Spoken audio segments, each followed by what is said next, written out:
नमस्कार. श्री रमण महर्षी यांची शिकवण भाग 15 आणि डे बाय डे विथ भगवान from the diary of A Devraj Mudaliar part 6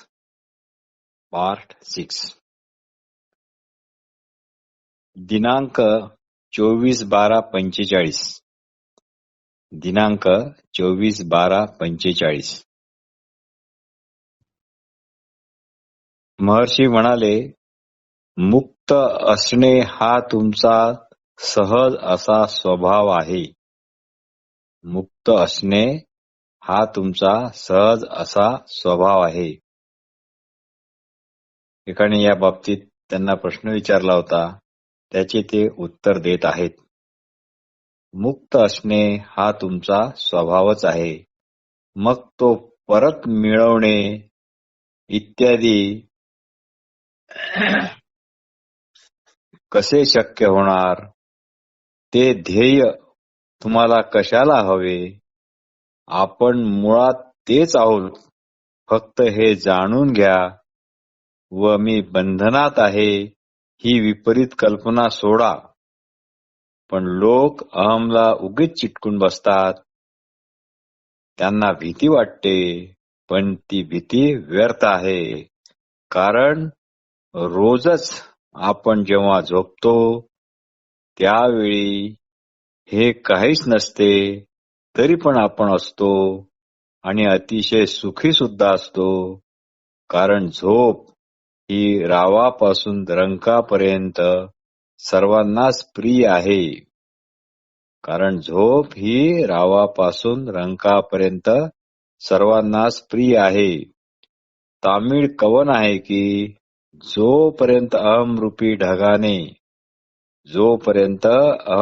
ढगाने आत्मज्ञानरूपी चंद्र झाकला गेला आहे, तोपर्यंत स्वबोधाची नाजूक फुले, ज्यांना लिली कदाचित म्हणत असावेत, स्वबोधाची नाजूक फुले उमलणार नाहीत. दिनांक 28/12/45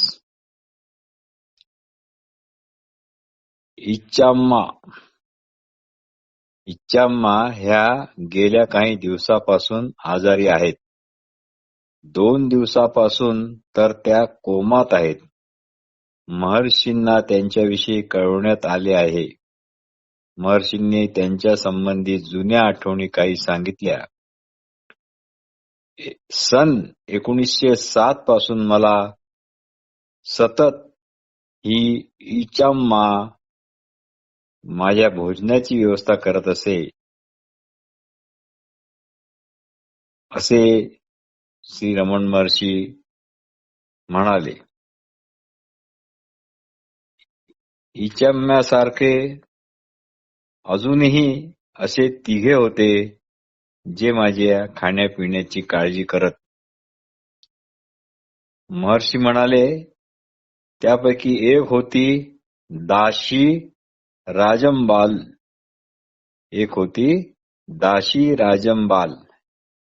तेव्हा मी इल्लूपाई झाडाजवळच्या मोठ्या मंदिराशेजारी पडून राहत असे. दाशी राजमबाल यांनी मला 2 महिने खाऊ घातले. नंतर मी मात्र गुरुमूर्ती मंदिराकडे गेलो. तरीही काही काळ त्या तिथेही येऊन मला अन्न पुरवीत. एक होते अजून मीनाक्षी अम्मा. या अम्मामध्ये तर राक्षसिणीची ताकद आहे असे वाटे. ती रोज पर्वतावरून खाली उतरे व परत अन्न शिजवून पर्वतावर चढे. मग हळूहळू ती आमच्या विशेषतः पळणीस्वामीवर वर्चस्व गाजवू लागली. कधी कधी इतरही काही जण अन्न वगैरे आणत. मग आम्ही ते सर्व एकत्र ताजे शिळे अन्न एकत्र करून त्याचा गोपाल काला करीत असो.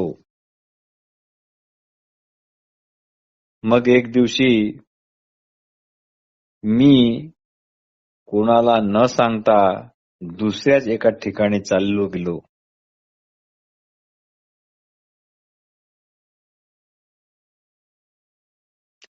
ही जी इचम्मा आहे हिने माझ्याजवळ खाजगीत सांगितले होते की माझ्या मृत्यूनंतर माझ्या देहाचे दहन करावे आणि ह्या अस्थी माझ्या गावी नेऊन पोहोचाव्या. ही इचम्मा नेहमी ऊर्ध्व नेत्र करून साधना करत असे. मी तिला लययोग सांगितला. रमण महर्षी म्हणतात, मी तिला लययोग सांगितला. आता या लययोगामध्ये अहमचे पूर्ण विसर्जन करणे. लययोग म्हणजे अहमचे पूर्ण विसर्जन करणे आणि असे विसर्जन होताच जे उरते तेच आपण असणे याला म्हणतात लययोग, किंवा यालाच म्हणतात आपल्या मुळाशी जुळणे. योग म्हणजे जुळणे, यालाच म्हणतात आपल्या मुळाशी जुळणे. गोरक्षनाथांनी याच लययोगाचा उपदेश केला आहे. जे गोरक्षनाथ हे मच्छिंद्रनाथाचे शिष्य होते. यामध्ये अजून त्यांनी आसन, प्राणायाम, मुद्रा, मंत्र, बंध इत्यादींचा समावेश केला. पण मुख्य लययोग म्हणजे अहमचे पूर्ण विसर्जन करणे आणि जे उरते तेच असणे याला म्हणतात लययोग. असो, तर ही इचम्मा 3 दिवस त्याच अवस्थेत होती. लोक समजले बहुतेक ती कोमात आहे. दुपारी एक कुणी श्री जोशी म्हणून इथे आले होते. त्यांनी विचारले की तो प्रश्न असा, जेव्हा मी कोण असा प्रश्न स्वतःला विचारतो तेव्हा मी समजतो मी चैतन्य आहे, मी आत्मा आहे, मी परमात्मा आहे. मग लगेच प्रश्न पडतो, ईश्वराने हे जग का निर्माण केले? यावर महर्षी हसून म्हणाले, तुम्ही फक्त तुमच्या मीचे मूळ शोधा. तुम्ही फक्त तुमच्या मीचे मूळ शोधा. दुसरा कुठलाच विचार मध्ये आणू नका.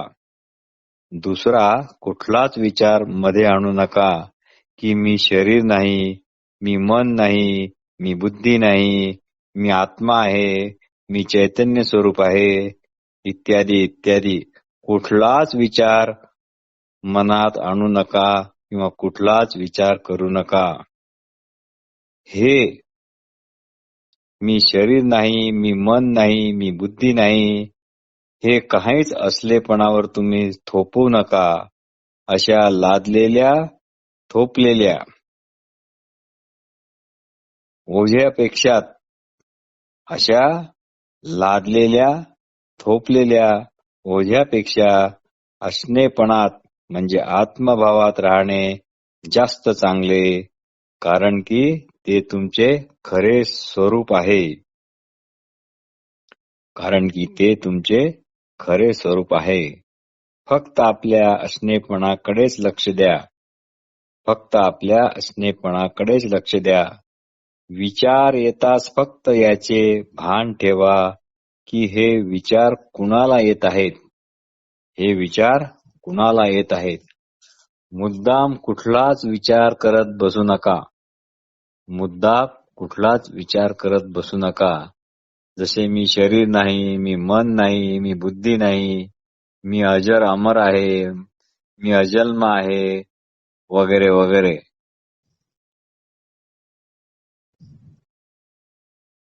नंतर एक प्रश्न आला, आत्म्याचा काय साक्षात्कार करून घेता येतो? महर्षी यावर म्हणाले, तो तर सदा साक्षातच आहे. असे दोन आत्मे नाहीत की एक जाणणारा आणि दुसरा जाणल्या जाणारा अशा प्रकारचा. त्याला ओळखणे म्हणजे तोच होणे होय. त्याला ओळखणे म्हणजे तोच होणे होय. त्याची जाणीव करून घेता येत नाही. कारण काय की तो मुळात जाणीव स्वरूपच आहे. त्याची जाणीव करून घेता येत नाही कारण मुळात तो जाणीव स्वरूपच आहे. प्रश्न एक अजून. मला ब्रह्मसत्य जगन्मिथ्या हे समजत नाही. मला ब्रह्मसत्य जगन्मिथ्या हे समजत नाही. खरोखर जग आहे काय? ज्ञानी लोक काय हे जग पाहत अनुभवत नाहीत की काय? महर्षी यावर म्हणाले, जगाची काळजी जगाला करू द्या. जगाची काळजी जगाला करू द्या की ते खरे आहे की खोटे आहे वगैरे असे म्हणून. तुम्ही स्वतःला ओळखा, मग सर्व समजेल. आणि ज्ञानी कसा वागतो, काय पाहतो, कसा चालतो याच्या पंचायती तुम्हाला का करायच्या, कशाला करायच्या? प्रश्न. मला पूजा कशी करावी हे समजत नाही. महर्षी म्हणाले, पूजा कोण करतो किंवा कुणाला पूजा करता येत नाही याकडे बारीक लक्ष ठेवा. दिनांक 19/12/45. पी.सी. दिवाणजी हे त्रिवेंद्रमला एका तत्वज्ञानाच्या संमेलनाकरता आले होते आणि ते जाता जाता आज इथे पण आलेले आहेत. त्यांनी प्रश्न विचारला तो असा, मनाला एकाग्र करण्याचा सोपा व योग्य उपाय कोणता? मनाला एकाग्र करण्याचा सोपा आणि योग्य उपाय कोणता? यावर महर्षी म्हणाले, प्रथम मन आहे की नाही हे शोधा. त्याचा उगम कुठे झाला हे पहा. मन असले तरच असे प्रश्न उत्पन्न होतील. पण जर मनच नसेल तर मनाला एकाग्र करण्याचा कोणता उपाय आहे, काय आहे, या सगळ्या गोष्टींना काही अर्थ राहणार नाही. म्हणून प्रथम मन आहे की नाही याचाच शोध घ्या. दिनांक 13/12/45. एका भक्ताने द बॉम्बे क्रॉनिकचा अंक आणला आहे. त्यात रमण जयंती समारोहाचे वर्णन आहे.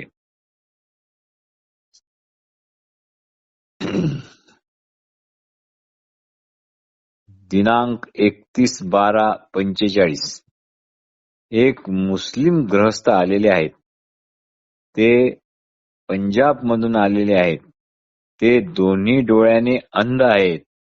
पण त्यांचा अरबी, पारशी, उर्दू, इंग्लिश इत्यादी भाषांचा गाढा अभ्यास आहे. त्यांना त्या सर्व भाषा येतात. त्यांचे काही पुराणे सुद्धा मुखोद्गत आहेत. त्यांनी मी कोण आहे हे अनुवादित रमण महर्षीचे पुस्तक ऐकले आहे. ते आज मुद्दाम इथे आलेले आहेत. कुणी त्यांना इतर पुस्तके पण वाचायचा आग्रह केला तेव्हा ते म्हणाले, आता त्याची काही जरूरत उरली नाही.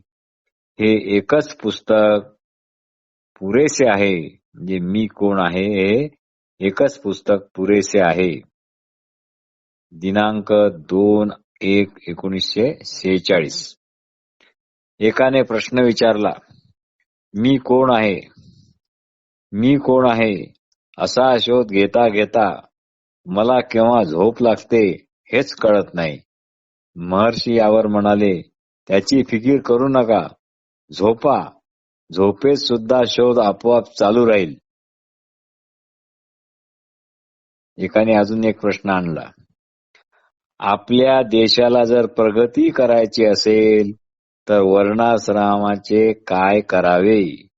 आपल्या देशाला जर प्रगती करायची असेल तर वर्णाश्रमाचे काय करावे? महर्षी म्हणाले, यावर हे कोण ठरवणार? ते वर्णाश्रम हवे की नको, पण स्वतःला स्वतःशी एकजूट करण्यापलीकडे काही श्रेष्ठ कोणती दुसरी गोष्ट आहे का? स्वतःला स्वतःशी एकजूट करण्यापलीकडे काही श्रेष्ठ असे आहे का? देशाची समाजाची पुनर्रचना करण्याऐवजी समाजाची पूर्वरचना करण्याऐवजी स्वला प्रथम जाणावे, हे तुम्हाला महत्वाचे वाटत नाही का? स्वामी रामतीर्थ म्हणत, समाज सुधारक हवेत, पण प्रथम ते सुधारलेले हवेत.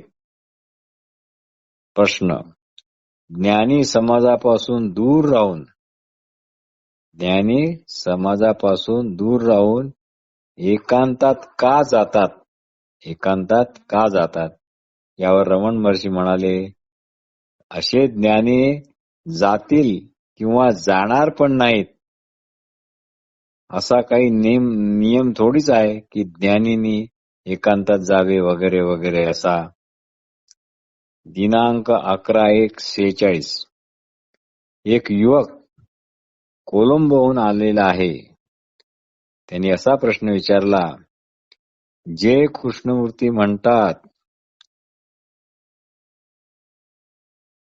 ती जी प्रयत्नाविना आवड निवड रहित अशी जी सावधानता आहे, ती सावधानता म्हणजे काय?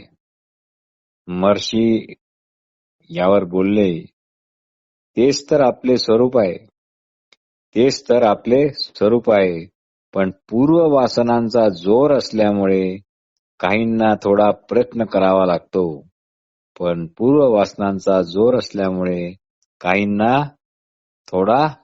करावा लागतो.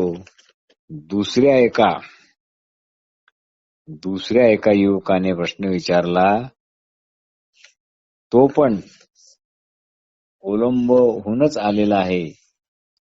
त्याचा प्रश्न असा, तुर्यमध्ये इतर 3 अवस्था म्हणजे जागृत, स्वप्न आणि सुषुप्ती ह्या कनिष्ठ दर्जाच्या कशा?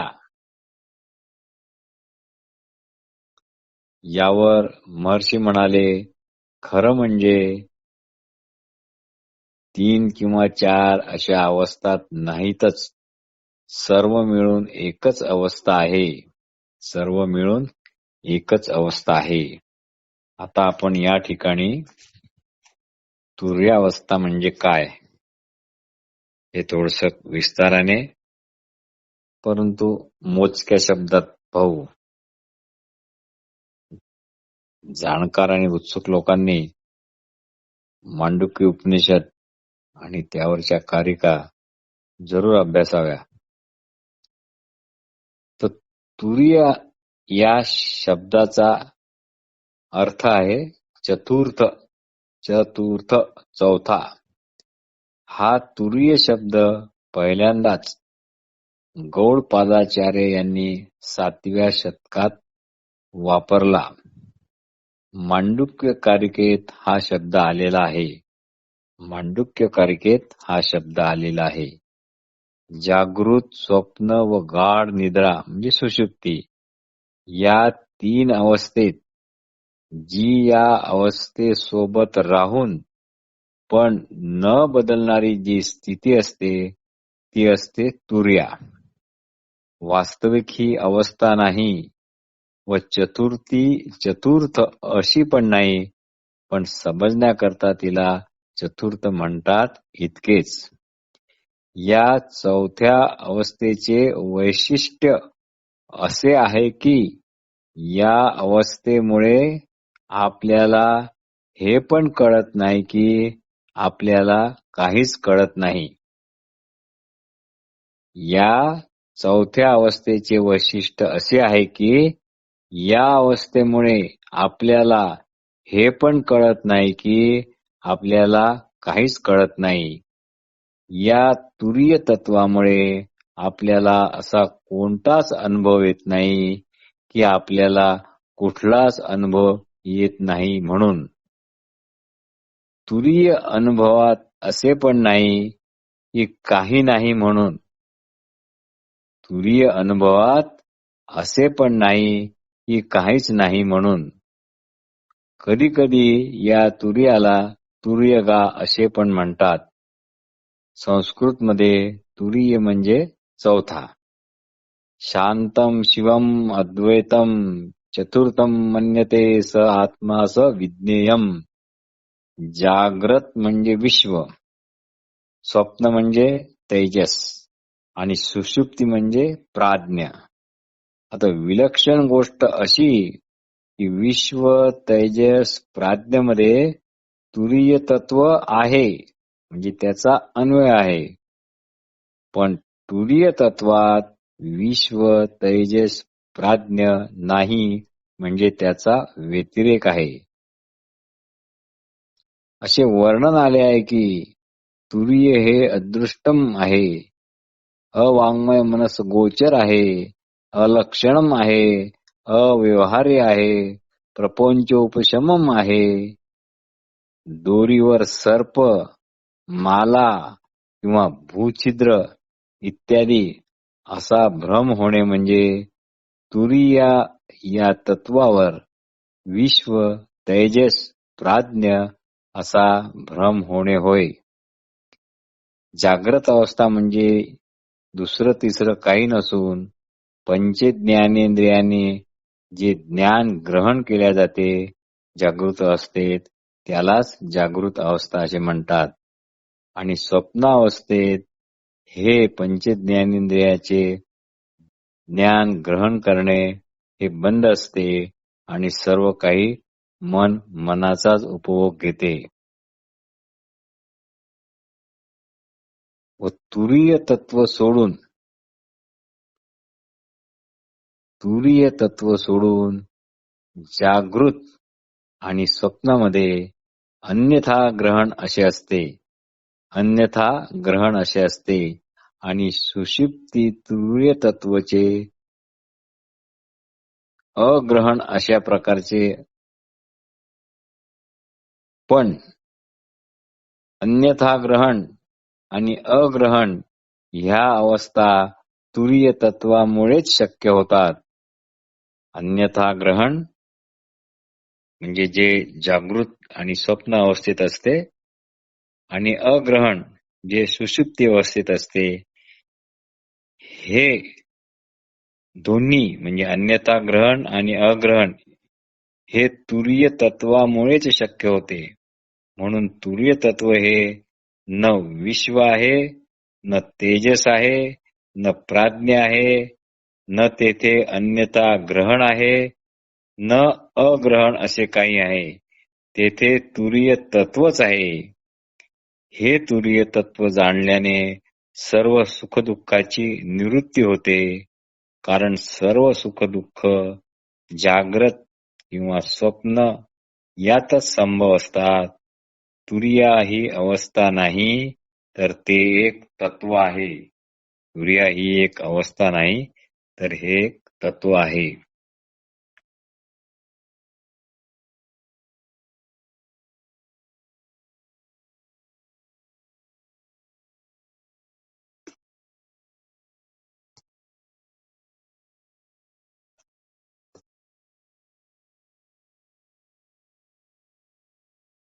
तर यावर महर्षी म्हणाले, म्हणजे जो प्रश्न होता, तुरिया अवस्था इतर 3 अवस्था म्हणजे जागृत स्वप्न सुषुप्ती या कनिष्ठ कशा?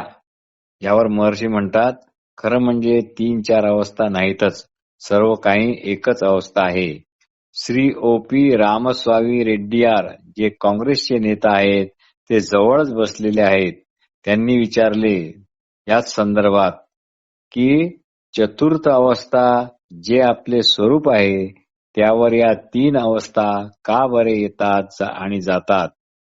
चतुर्थ अवस्था जे आपले स्वरूप आहे त्यावर या 3 अवस्था का बरे येतात आणि जातात? महर्षी म्हणतात, हा प्रश्न कोण विचारित आहे? हा प्रश्न कोण विचारित आहे? स्वतः चतुर्थ अवस्था तर हा प्रश्न विचारूच शकत नाही.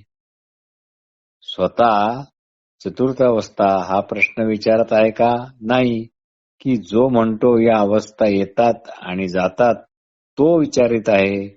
कारण जर यामध्ये द्रष्टा दृश्य दर्शन अशी त्रिपुटी असेल तर अजून मडके कच्चेच म्हणावे लागेल. पण प्रश्न हा आहे की खरोखरच या अवस्था येतात व जातात असे काही आहे काय? प्रश्न: मन आणि स्वबोधावस्था यात काय फरक आहे? मन आणि स्वबोधावस्था यात काय फरक आहे? महर्षी म्हणाले, तसा काहीच फरक नाही. मन आत वळलेले असेल तर ती बोधावस्था आणि मन बाहेर जर धावत असेल तर ती विपरीत अवस्था. पण मनाला त्याच्या अस्तित्वाकरता आत्मसत्ता होई, पण आत्मसत्ता मनाशिवाय पण राहू शकते. असणे हे मनाशिवायही असतेच. असणे पण हे मनाशिवायच असते. त्याला कुठल्याही आधाराची किंवा पुराव्याची गरज नाही. पण मन असलेपणा जर नसेल तर